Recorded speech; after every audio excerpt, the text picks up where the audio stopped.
Por décadas, um país africano inteiro foi colocado a serviço pessoal de um único rei europeu, num dos regimes colonialistas mais cruéis da história. Agora, o legado desse rei está sendo revisto dentro de casa, em meio a protestos, investigações e retratações históricas. Eu sou Julia Brown, da BBC News Brasil, e neste vídeo vou falar sobre a colonização belga no território que é hoje a República Democrática do Congo.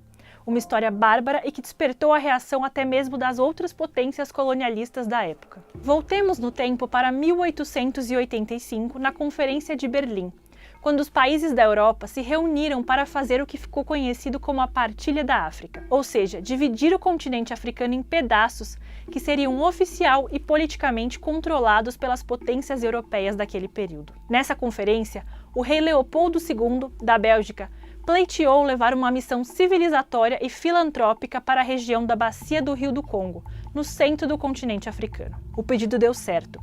O rei passou a ser o detentor pessoal de 2 milhões de quilômetros quadrados no coração da África, uma área maior que o estado brasileiro do Amazonas. Leopoldo II batizou a região de Estados Livres do Congo e transformou o lugar em sua colônia pessoal. A missão no Congo era chamada de humanitária, mas o objetivo real era a exploração de matérias-primas valiosas, como borracha, marfim e minérios, que eram levados à Europa. Essas riquezas passaram a ser extraídas com o trabalho forçado de milhões de congoleses, que eram tratados com violência e torturados e mutilados, caso seu trabalho não trouxesse os resultados desejados.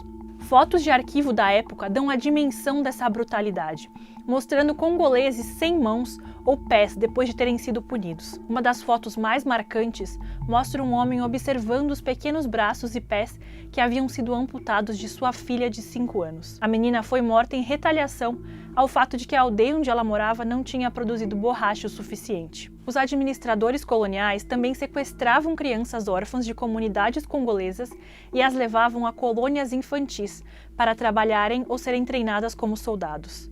Mais da metade delas morria nesses lugares. Os cálculos atuais sugerem que assassinatos, fome, doenças e maus-tratos levaram à morte de cerca de 10 milhões de pessoas na Bacia do Congo, mas não existe um consenso sobre isso entre historiadores.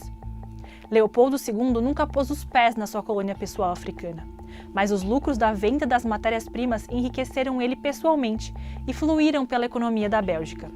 No seu palácio na cidade belga de Tervuren, Leopoldo construiu o Museu da África, em que 267 pessoas congolesas eram exibidas em um zoológico humano. A crueldade e a brutalidade praticadas contra os congoleses começaram a chamar atenção em outros países europeus, eles próprios praticantes de abuso e violência em suas colônias africanas. Uma das vozes que se levantaram foi a do jornalista Edmond Denis Morel, que passou uma década escrevendo reportagens e discursos expondo o regime belga ao público europeu. As imagens de pessoas mutiladas, aldeias destruídas e crianças sendo recrutadas pelo exército causaram indignação e reações políticas. Em 1908, sob pressão externa, o parlamento da Bélgica forçou o rei a abdicar do controle do Congo. A região deixou de ser propriedade pessoal do rei, mas virou uma colônia belga, o Congo belga, e assim continuou por mais meio século. Nesse período, as rebeliões congolesas se tornaram mais frequentes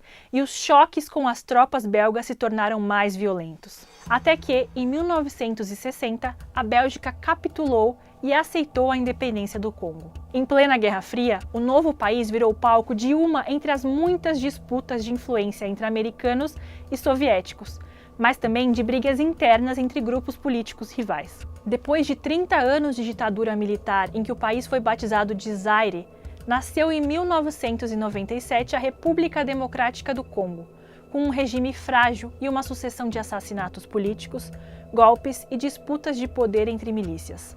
Uma guerra civil iniciada no final dos anos 1990 nunca cessou plenamente, deixando mais de 6 milhões de mortos, vítimas de confrontos diretos ou de doenças e desnutrição.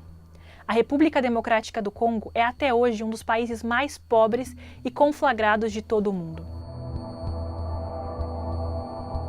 E hoje, como esse legado colonial é encarado pelos próprios belgas? Em junho de 2022, o atual rei belga, Felipe, fez sua primeira visita à República Democrática do Congo e fez um gesto simbólico. Devolveu uma máscara tribal congolesa, um dos 8.000 artefatos que foram tirados do país durante o domínio belga. Mas, acima de tudo, o novo rei condenou a ação de seu país durante o período colonial. Le régime colonial, comme tel, était basé sur l'exploitation et la domination, marqué par le paternalisme, les discriminations et le racisme.